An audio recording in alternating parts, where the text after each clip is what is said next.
paperback writer.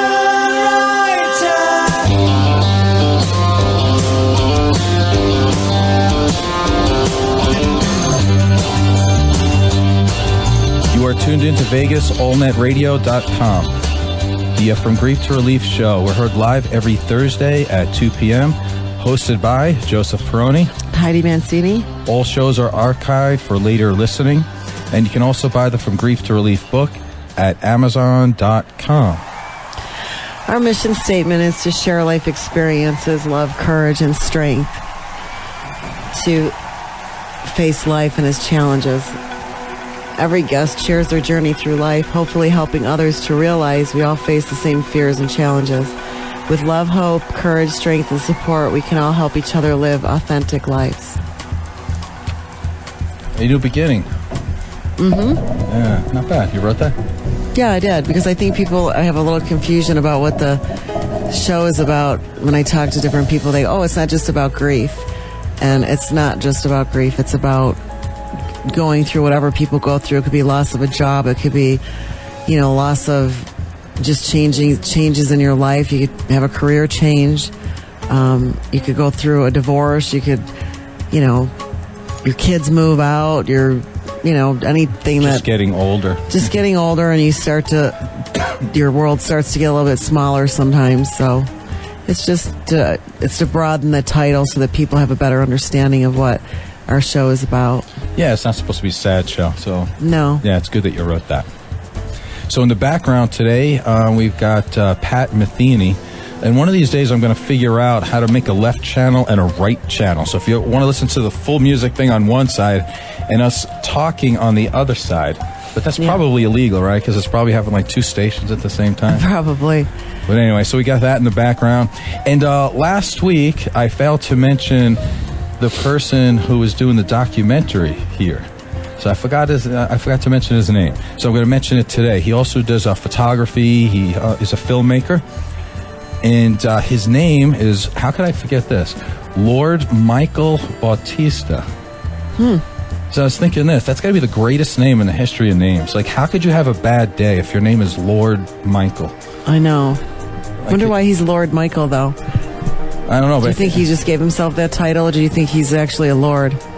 I don't know, but could you imagine? I'm going to go to a job interview or something saying, my name is Lord Joseph.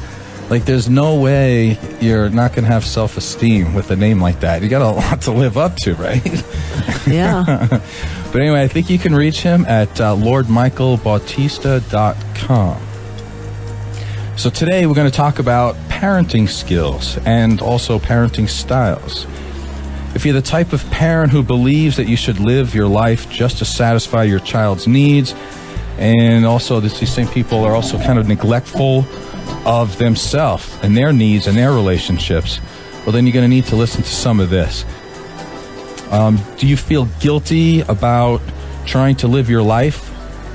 Because all your friends think that you would be a better parent if you stayed at home all the time and didn't have a life? Then these are the things you need to listen to, because there's a lot of research out there that supports that living a little bit for yourself and being a good role model is not a selfish thing to do. Being a role model is a good thing to do. It shows your child competence, right? So if you tell your kid, I'm doing all these things for you, I could have a great life, I could do all these fun things, I used to look good, I used to work out, I used to buy nice clothes, I used to have friends, I used to have my own interests, but now I don't. Right. Because I have kids. What you're teaching your kids is that they are an incredible burden that basically destroyed your life. Right. And I also think that some of the time, some of that comes to, a society thing where a lot of women put pressure on other women. I've worked my whole life, so, I've always had my career and my daughter, and I always felt fortunate that my type job, I could be really flexible, and I didn't miss out on a lot of things for her. But I also think it comes down to having a support system, too, with two parents, or, even if you're a one-parent home, the support of a mother, a father, a friend, somebody that could come in and, you work together as a team so that you can do the things that you wish to do. Because so many times you hear, women, I don't know how men feel because I'm not a guy, but I know women, I hear it all the time. They're like, by the time I get done with the cleaning, taking the kid to school, taking the kid to dance, taking care of my husband, I don't know what I almost said, but, performing their roles as a woman today, they do neglect themselves because there's not enough time in the day. And I remember when I started to train, people would say, well, isn't that, how can you do that? And it came down for me. I had to train at like 5 o'clock in the morning just so I didn't cut into my daughter's time, my husband's time at the time, and my job.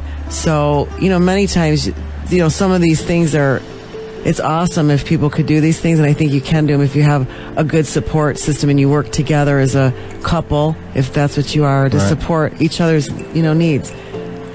Yeah, but I think it's also very hard to have that support system because most people are conformists and they go along with what society says, and society is mostly wrong in this area. It's like, sure, you may do all these things and you may be a martyr for your child, but a lot of people like that because they know it's like, okay, it's my kid, so I'll do anything.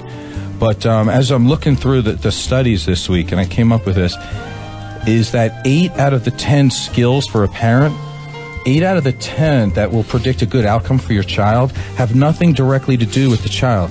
It has to do with being a competent, good, caring human being for yourself. True. So I thought that was really interesting, and I thought people would want to hear that. Especially because the other thing I found out, did you know that on Amazon.com, there's over 40,000 books on parenting? Oh, I believe it. Yeah, But I have yet to read one of those books that, has it all, because I don't know. You talk to people. I talk to people every day, and it's like you got these parents that are awesome parents, and their kids turn out great. You could be an awesome parent, your kids turn out bad. You could be a non-care. I don't know sometimes if it's just the luck of the draw, because I was reading over your checklist there before that. You have, and I was like, I did all those things with my daughter. And the situation I'm in today, and I know there was maybe one on there that, as far as taking care of myself in the beginning, I didn't. Everything was my job and my daughter and my family. I didn't do too much for myself, and of course it showed over a period of time. So I think when I finally did say I was going to take care of myself, everybody around me was in a state of turmoil too, because they're like, what the heck's going on with her now? And I think that's where they come change of life. I think, I'm not sure. Well, hopefully we can get to the bottom of some of that for you today. But I'm not. Because there are answers. There's answers, but it's a common thing. And one of my clients, well, actually, a couple of my clients said that men, as far as men are concerned with their kids, or men in general, men are purpose driven. Like, absolutely. You hear women say all the time, well, he doesn't give up his golf, he doesn't give up his extracurriculars, so he can come home and plunk in front of the TV with the remote.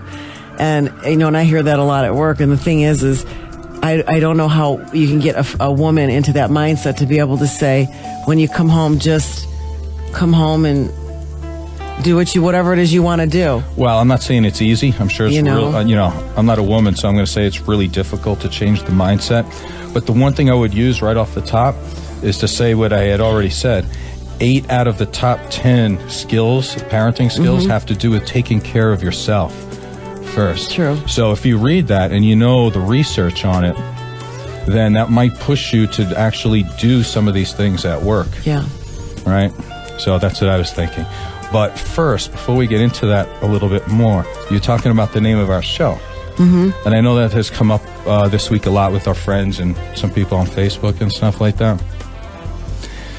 So they want us to consider changing the name because the term grief seems to be sad and it might scare away potential people. You know what I was thinking? Even if you changed it to good grief, like remember the Charlie Brown thing? Yeah, good grief, Charlie Brown. Yeah, but I don't know if that would have the right thing. So, yeah, it's probably true. The term grief probably scares some people. But see, here's the problem. Shall we be like artists and do what we know is right and to try to change some of what's going on in society? Because the term, from grief to relief should actually be a really good thing. It's like people getting better. So we should not run away from it. We should be the leader here, right? Not be conformists. Because it's, just not my thing. So the dilemma is, okay, do we do what most people think is right? Or do we do what we know is right? Right? Do we bend to a society that likes to deny death?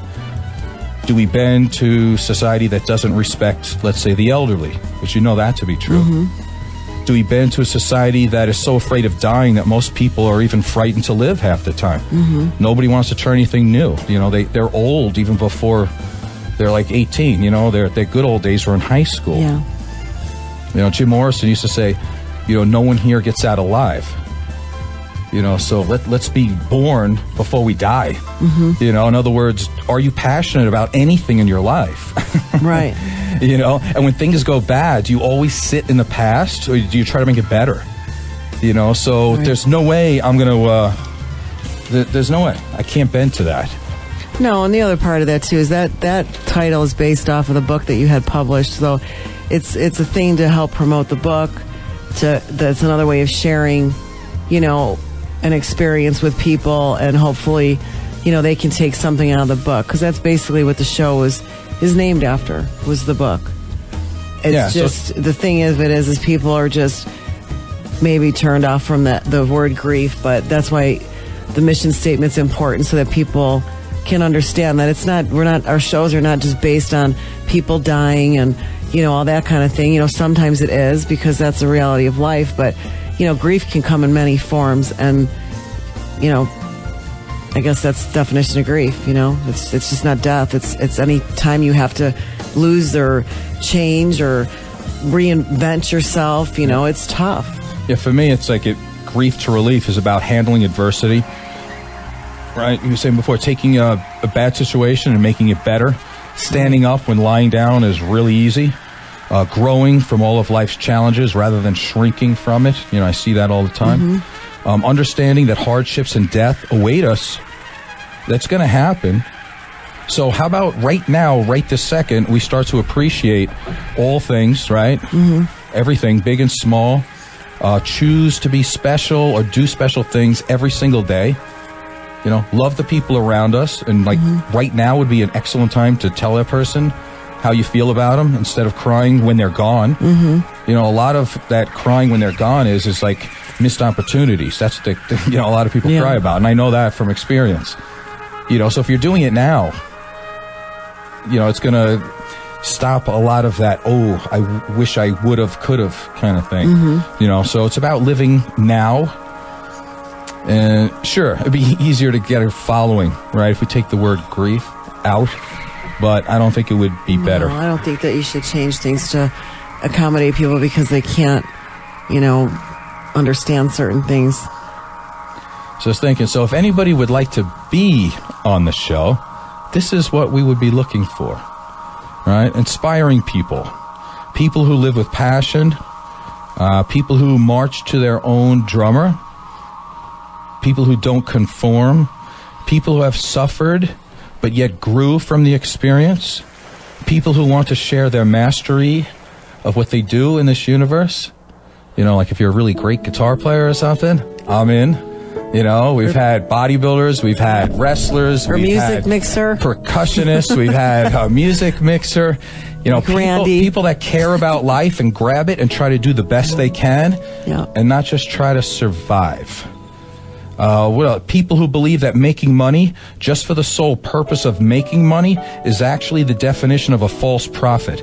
We want people who care and have passion for what they do, not just for the money.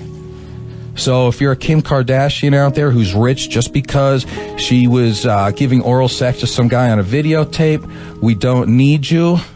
That's not what we're looking for. If you're born with a silver spoon in your mouth and you've done nothing really to make the world any better, we don't need you. We like people who fight through grief, go through setbacks, and get better from it. Well, I think right now, and this is the way our world is right now with the economy, you know, coming back from a recession and different things, I think a lot of people right now are really, you know, going through some rough times. And you could say a rough time could be considered grief. Because again, I think so. It's a hard thing. How many people have lost houses? Yeah. Or pets because they couldn't take care of them. They couldn't take care of their animals. So, You know. Yeah, why did we like Lance Armstrong so much as a society? You know, I mean, I know he's going through his difficulties right now, but it's because he had cancer, right? Right. And he came back from that, and then he won 7 Tour de France's. That's why we liked him. We could care less about a guy who rides a bike. Right. You know, we're Americans. We don't care about that. That's a European thing, right? Yeah. But it doesn't matter. Like, we never paid attention to who won the Tour de France, even if that's what it's called. That's how into it I am. But the reason why we liked him so much is because he almost died, and then he came back.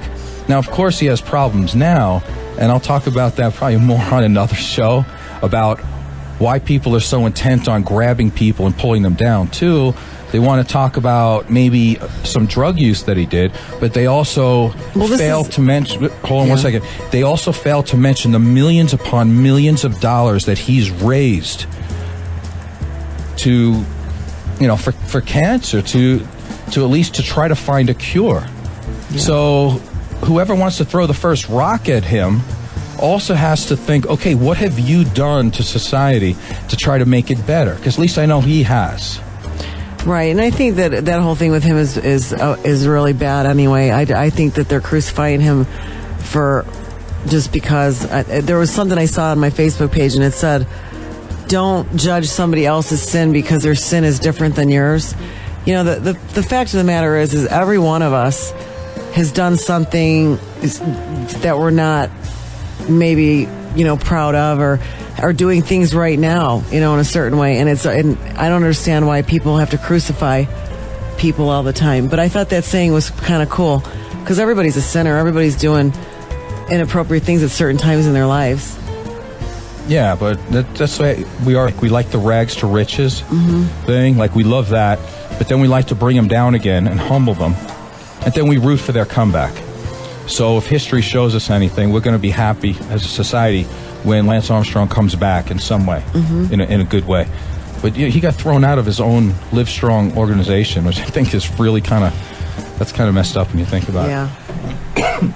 Also, in terms of coming back from things, I'm not an expert on the whole. I think his name is Manti Te'o, that linebacker from Notre Dame that everybody's talking about. Yeah. Now, I don't want to get into this whole thing about, you know, when did he know that the girl was fake? Yeah. You know, the whole hoax thing. But here's what we do know. He's just another college football player. Nobody would care about him. Why do we care about him? We care about him for really only one reason. It's because we all bought into the story that his girlfriend died and his grandmother died on the same day. And even so, he was still able to go and do his job as a football player and play well and be the leader of a team. So he fought through grief. So there you go. So if we don't like the name From Grief to Relief on the show, the world does like it. They just don't like the name, but the concept of coming back from something is in all of literature. And you see it on TV all the time. They're always looking for the story. It's like that poor kid in American Idol, was it last week, who he could barely speak. He stuttered through every single word. And then when he went to go sing a song, it was like an incredible voice. Yeah. And everybody cries because they're so happy that this kid who gets no, you know, say positive attention from friends, and there he is having he's got a great gift.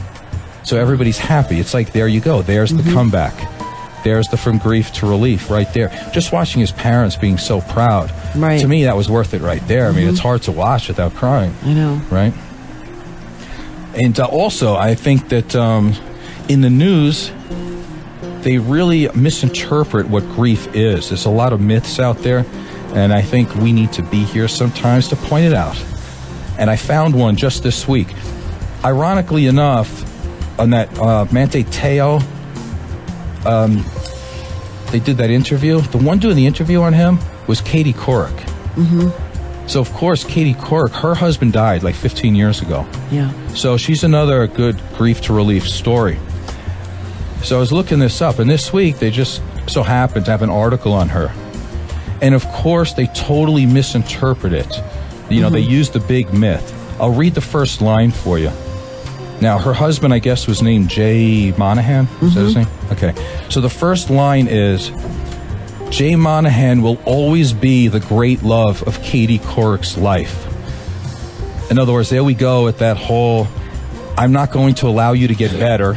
Right. You know, and not only that, it's like we all have only one love of our life.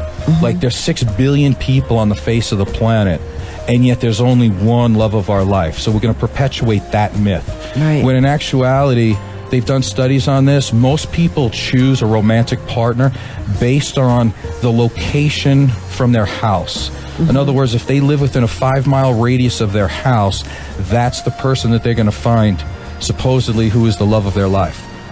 Considering, I don't know how many square miles there are on the earth, but something tells me that you would drive further to go buy a pair of shoes, right? Than, you know, I mean, that's true, right? How far would you go to a concert? You know, much further than you would try to find the love of your life, supposedly. So let's throw that myth away on the From Grief to Relief show. There is no such thing as the one and only forever of all time. If you believe that, then you don't believe in grief to relief, because you will never get better. Because let's be honest, like my cousin, who's totally, he's brilliant, by the way. He said 50% of marriages end in death, right? The others end in divorce.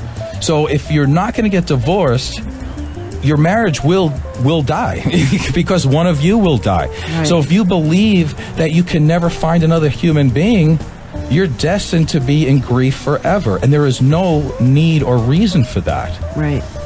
So let me go on with this Katie Couric article to prove a little bit more. This is her now. This is her quote. It's actually surprising to me that it has been almost 15 years and I haven't remarried. I think life is more fun when you have someone in your life.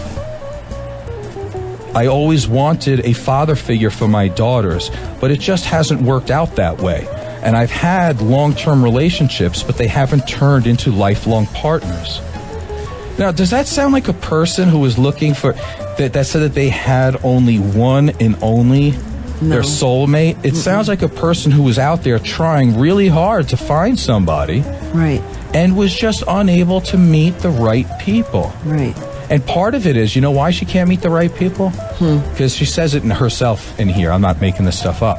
She says because it's hard to date a person like her. Meaning that she's famous. She makes a lot of money. She intimidates a lot of men. Right. And she doesn't need a man, really. And she doesn't need one. You know, that's a... Yeah, so none of this goes in with the myth. Thing. Yeah. Yeah, so she just hasn't found the right person.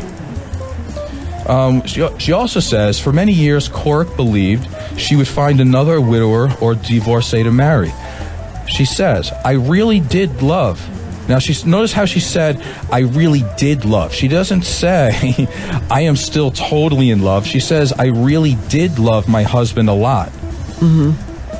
Not like incredibly, a lot. And she said, but after he died, I always thought I would end up like Florence Henderson on the Brady Bunch. In other words, remarrying with a bunch of kids of your own and the other person's kids.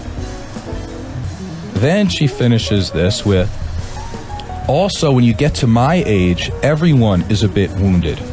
Okay, so she's not taking her, being a widow as worse than anybody's. She says they all have something. So she says, so I think it's more important to handle people with care and not to think, oh, what a terrible date I just had, just to say that this person maybe was not for me. Right. And she says, everyone has a lot of baggage. It's just that, can you fit that baggage into an overhead bin? Right. This sounds like a very mature, very strong lady who kind of knows what she wants but has not found it. So again, that's why we're doing this show, because that's an absolute total myth that if somebody dies, you die too. Right. That does not make sense, and I will be ripping that up and throwing that away, because that's another reporter taking a really bad slant on a human being that's actually very, very stable. Right. So I want to play this one tape. It's part of a lecture, and I think this will sum up a lot about life and death. And this is from Dr. Leo Buscaglia. He's dead now. I think he died in the late 80s. He died at 74 years old. But he was a professor at USC, and he wrote a ton of books about love. He was known as the guy who gave everybody hugs. He told everybody when they come into his classroom, he goes, "I'm sorry, but I'm going to have to hug you when you come in, and I will be hugging you when you leave." He was that kind of guy. He was about love all the time. He taught a class at USC called Love. Mm-hmm. And he's just, I love everything about him. He talks about life and death, and he doesn't run away from it, just like we're not going to run away from it here. He has an excellent short film that you can find on YouTube. It's called Freddie the Leaf. If you ever want to teach your young child, because we're also talking about that today, parenting. If you want to teach your young child about life and death and the way things work in the world, the and how seasons of our lives. The seasons of our lives, it's perfect. It's called Freddie the Leaf. It's about maybe 20, 30 minutes or so, and you could find that on YouTube. Mm-hmm. So let's play this right now. This is Dr. Leo Buscaglia. The death of a loved one. You know, I don't know how many of you have yet experienced that.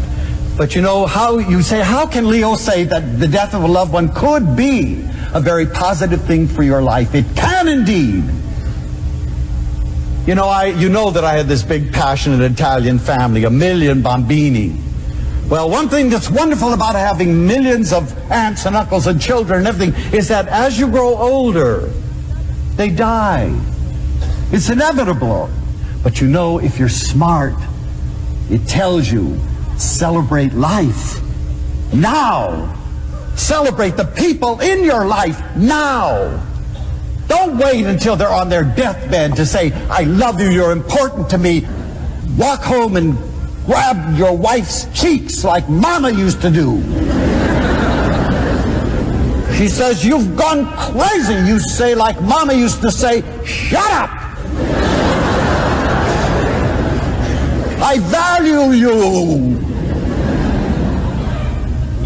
You know, I remember Mama doing that. I know that sounds crazy, but she'd take us like this and she'd say, "Oh, Felice."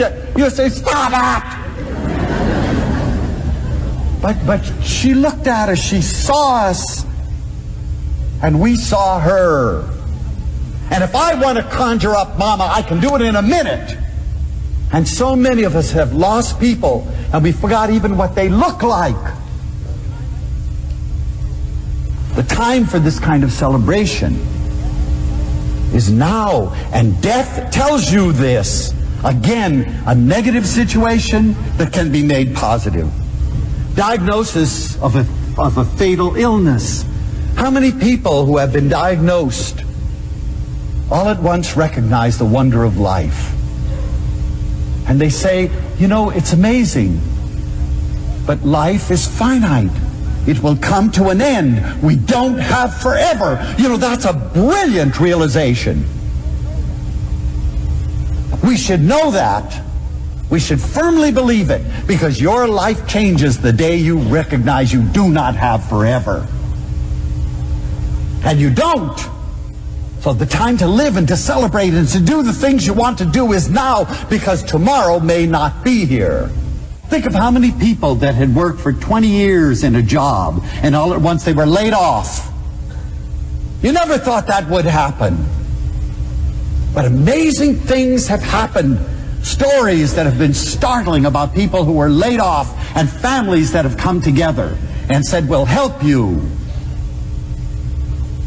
And it's brought people again into a loving unit. Yes, things will happen to us, and a lot of negative things will happen to us. But it's not what happens to us, it's how we respond to what's happening to us. That's what makes the difference. Learn from adversity, and then it isn't adversity. It's windows of opportunity. This is Joe Peroni. Heidi Mancini. And that was the great Dr. Leo Buscaglia. And you are listening to the very proudly named show, From Grief to Relief. That was really good, wasn't it? I've listened to that 100 times, and it still hits me just as hard every single time. Yeah, it was really good. It's great, isn't it? Okay, so let's get into some parenting skills here. So take a guess at the number one parenting skill. I have no idea. Sure you do. Come on. You're a parent. Affection, attention. All right, number one Love. on the list. Everybody's number one on the list. Not too difficult to guess. Love and affection. That's number one on the list. That doesn't surprise you, does it? No. All right, so how do you show love and affection? Hugs, Okay. kisses. All right. Supporting the child, accepting the child for who they are, and you get physically affectionate, spending quality one-on-one time together, Yep. all these things. Here's one that people tend to leave out, at least I know a lot of men do. They tend to forget the words, I love you. Yeah, right? that's true. Kids need to hear that, especially from a man. And kids need to have an affectionate father, too. A father that will hug them and kiss them. There's nothing wrong with a father kissing his son and hugging his son and letting him know that, you know, he cares about him. And if he doesn't, he'll always have a little bit of difficulty reaching out. And that'll be difficult in his relationships, too. Yeah, because you are what you're taught sometimes, too. It's what you're comfortable with emotionally. Yeah, so all that's important. Other things, complimenting your child. What do you think about that? Well, I think they need to be complimented for their self-esteem so that they feel good about things that they accomplish or at least set out to accomplish. But here's the thing. You want to compliment your kids, but according to this article, you don't want to compliment on every little thing they do. In other words, if you have a 14-year-old and he's tying his shoes, you don't need to compliment that, right? That's basic stuff there.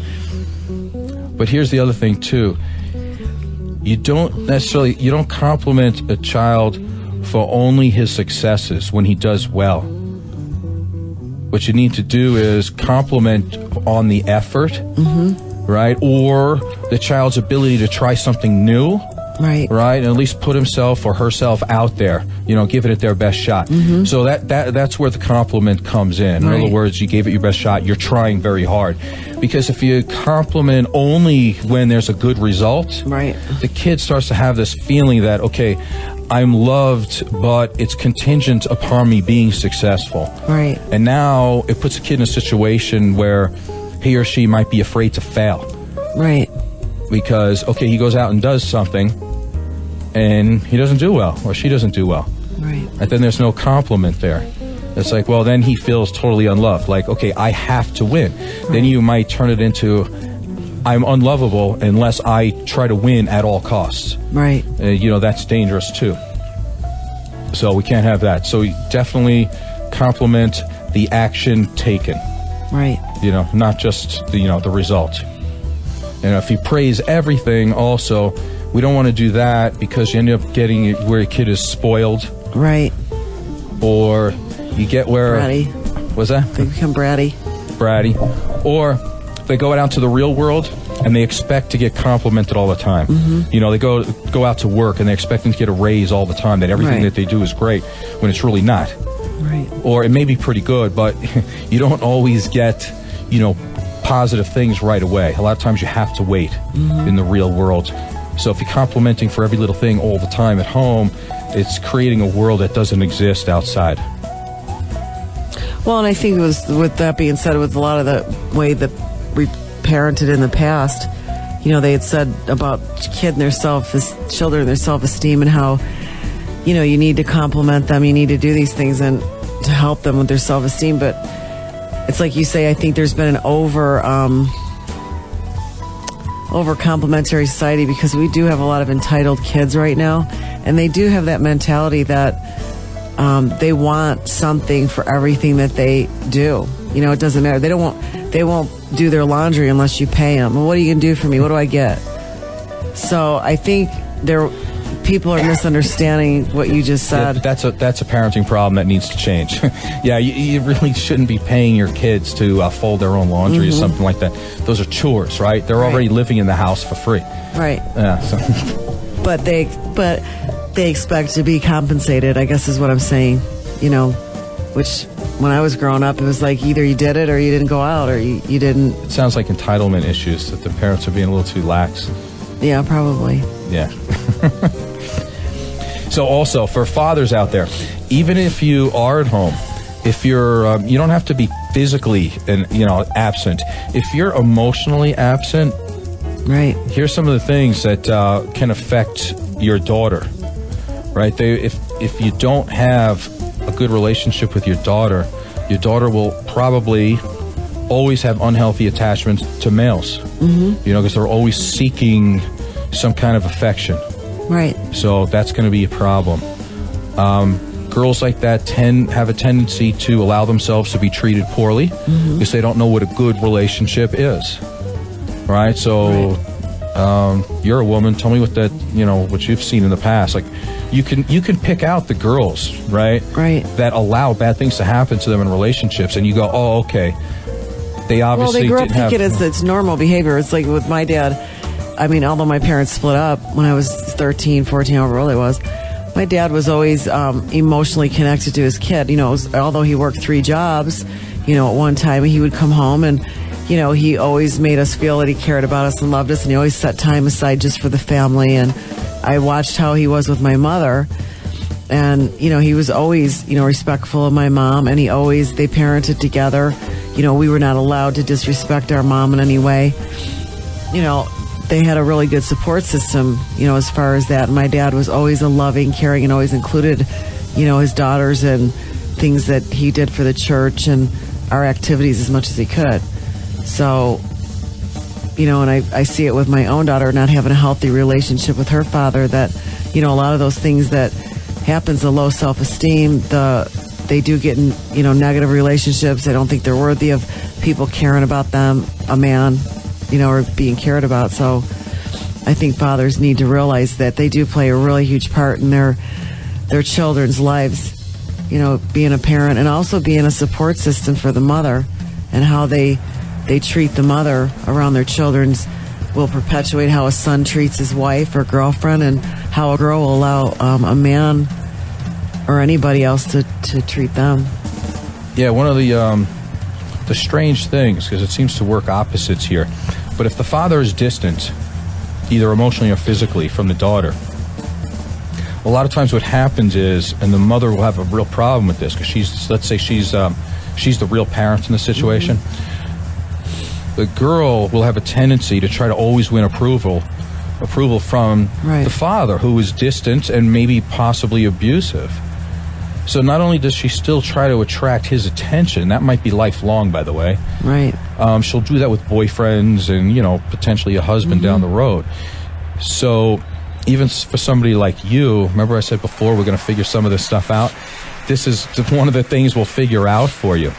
Yes, you were there as a mother. Yes, you did the right things. Yes, you were present, and you were loving. Right. You have someone who's not. When the chips are down, in this particular situation, she's still thinking that the father, might be this knight in shining armor to save her from her bad life, that kind of thing. Or she might feel bad for him because he's the cast out, he's off by himself. Well, she lonely. Said that before. She said, I feel bad for Dad because nobody likes him and he's this and that. Well, so thus she it's becomes not her job to make. She becomes the wife, in this situation. She's not just a child. Right. It's almost like there's a parentification here, where the father has dropped to such a low level, who, as a person who doesn't, let's say, command respect, he's come down. Yeah, he's come down the totem pole to meet her at a lower level. So she feels like she can save the father too. But the thing with the parent, what's that called? Parentification. Parentification. When Ava was small, she spent a lot of time with me and only me because she was my companion. So in some senses, and I didn't realize I did that until, I realized it, that I put her sort of in that position myself, not realizing I was doing it. But what you did wasn't bad, though. But, I didn't do it with that intent that anything. It was just like, okay, well, we're just going to go have a good time together because your dad doesn't want to, so let's go have fun, not realizing that, it wasn't always fun. It would sometimes be just her and I watching TV programs together. You know? You did the best thing you could with the situation you were given. Right. You know, I mean, it was the most loving thing you could do. Okay, so she went the wrong way. But those things happen sometimes. Kids don't always make the best decisions, and you're not responsible for her decisions. No, but to go back to the, not to get on this subject, but this is one thing I want to say to everybody out there. It doesn't matter whether you're divorced or you're a single parent, you know, family. When you are raising your children, whether it's in the same home or not, you need to support each other's decisions. And when you undermine the other parent, you're really going to mess up your kid. You know, regardless of anything you need. If you're in a divorce situation, the ex-husband needs to support his ex-wife and whatever her decisions are in raising their child, and vice versa, because a lot of kids are living with their fathers now. Because all you're going to do is screw your kid up even more. Well, because a lot of kids have this thought that they'll go through the path of least resistance. So if it's available, they'll take it. Right. So let's move on to another one. I'll just pick them out of the list here. Stress management. The parents should take steps to reduce stress for themselves and the child. Practice relaxation techniques and promote positive interpretation of events. So in other words, be a positive role model. You know, life, don't make it like it's so difficult. Right. Because your child will see that and read into it. They will feel like they're in an unstable environment. Also, the way you react to events. You could either react to them by happily? by being positive, which is good for the child, or you could be stressed out all the time, and then everybody else around you becomes, you know, the kids will become stressed too. Yep. And that really comes down to being a competent human being. Okay, that's right. So that's important. So there you go. A lot of it is how you, if you're a better person yourself. Another one, relationship skills. You should maintain a healthy relationship with your spouse or significant other, and model effective relationship skills with other people. In other words, have a life, have friends, show your child that they're not a burden, right? Have good friends, and make sure, if you have a relationship in your life, to support that. You know, you need to spend time away from your child. That actually helps your child. Right. Also, if you're going to argue, you'd like to do, if there's something major, don't put it right in front of the kid. No. Because they see that as instability. But if it's like little disagreements, then it's okay to do that in front of the kids, because then they could see how it works. Or a debate. Right, because we all argue. Yeah. We all have differences of opinion. Right. A good relationship is not based upon if you never argue. Right. Right, so they need to see that. Again, it's, you know, being able to make something bad into something good. Yeah. So and have a compromise or have a resolution, because when they go to school and they start interacting with other kids and they get in those situations, they'll at least kind of have an idea of how to maybe come to some, what do you call that, resolution or a timeout, or, you know, how to get to their end result without, you know, a huge fight. Or, and you could also teach, too, that arguments and disagreements in a relationship, they're actually very good things. It's not the argument that's the problem. It's how you argue and how you come to the conclusion of it. Yeah. So actually, a disagreement between two people is an excellent way to develop a better understanding of each other, and it should bring you closer. Right. So there you go, that whole comeback thing, again, that I was talking about. We'll give you another one here. Education and learning. You should promote and model learning and provide educational opportunities for your child. You know, it's not like you know, what's the thing that parents used to say all the time? Do as I say, not as I do. Right. Right. You need to model that. Instead of watching reality TV all the time and what's that one, Honey Boo Boo and things like that, why don't you take out a book and do some reading? Honey Boo Boo. You know? But seriously. I mean, how do you even take that serious? I mean, and you got a night off and you're going to sit there and watch that garbage. I don't understand it. Well, so you get my point. Yeah. I mean, if you have a parent who's reading. Honey Boo Boo. It just cracks me up. Well, anyway, the point is that you have to model good behavior, you know, and actually trying to get smarter and to value education. And you're not going to do that by, you know, watching some of these TV programs and just doing mindless stuff. Right.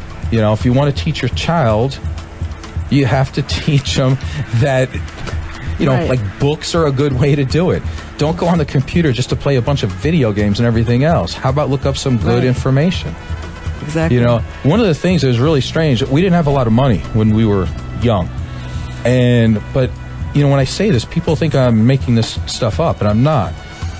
We lived, I want to say, right behind two businesses, just about. Okay, we were in this apartment building. We faced them. Number one, a movie theater, and number two, a library. Right. And I got to tell you, they used to let me into the movies for free when I was a kid because I lived there and they saw me all the time. So I had this love for movies. But even better than that was the library. I was on a first name basis with all the librarians and everything else. And I used to go in there, and my goal was to read every book in that library.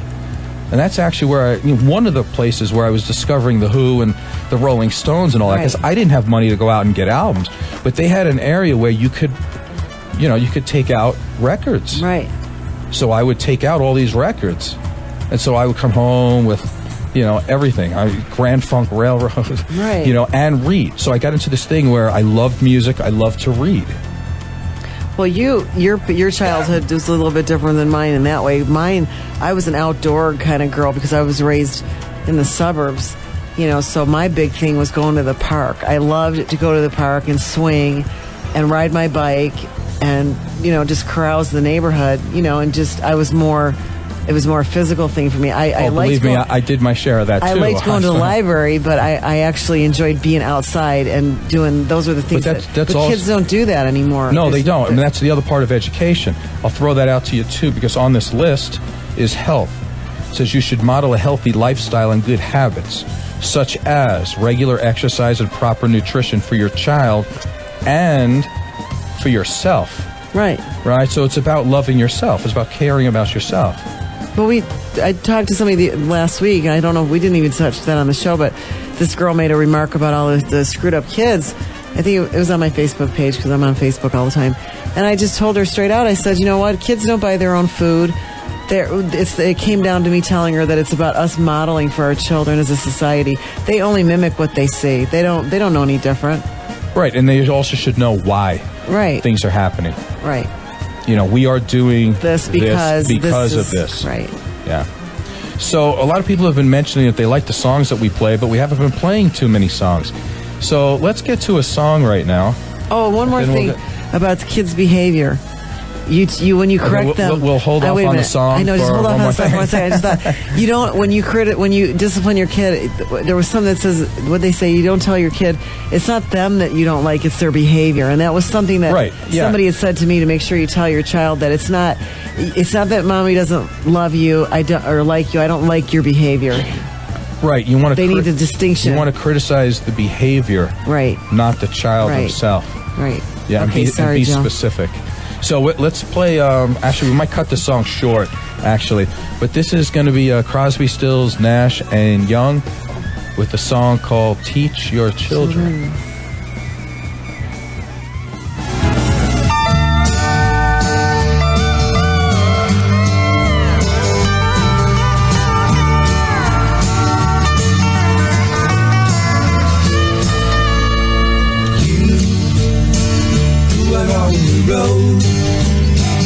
Must have a code that you can live by, and so become yourself, because the past is just a goodbye. Teach your children well, their father's hell did slowly go by, and feed them on your dreams, the one they picked, the one you know by. Don't you ever ask them why, if they told you you would cry, so just look at them and sigh.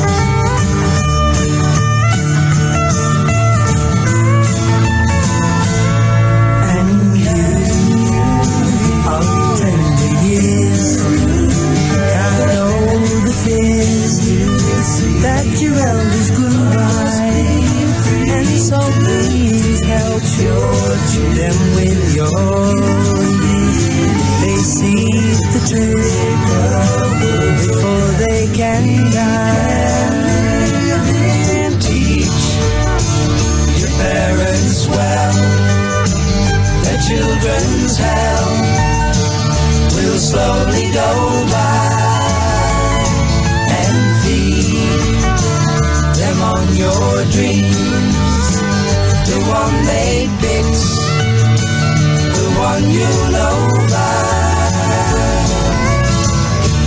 Don't you ever ask them why, if they told you you would cry, so just look at them and sigh.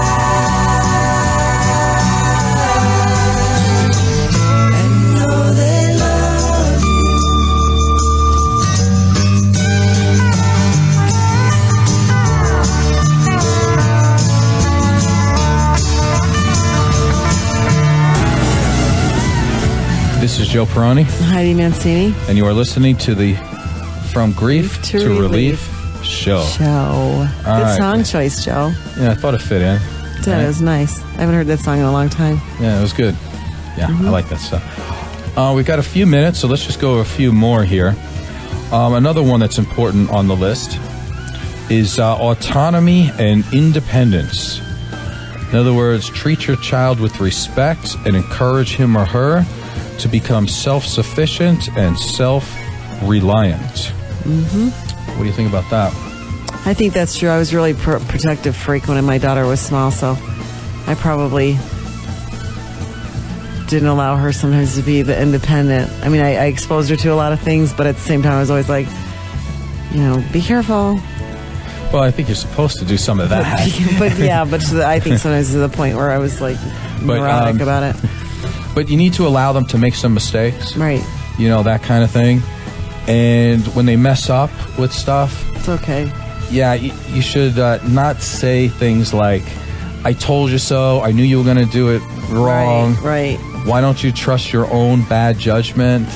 I've heard one of my clients say that that's the way their parents taught them. Oh, wow. Saying things like that, so you grow up and you don't trust yourself. Right. So really what you're supposed to do is that you offer guidance to the kid.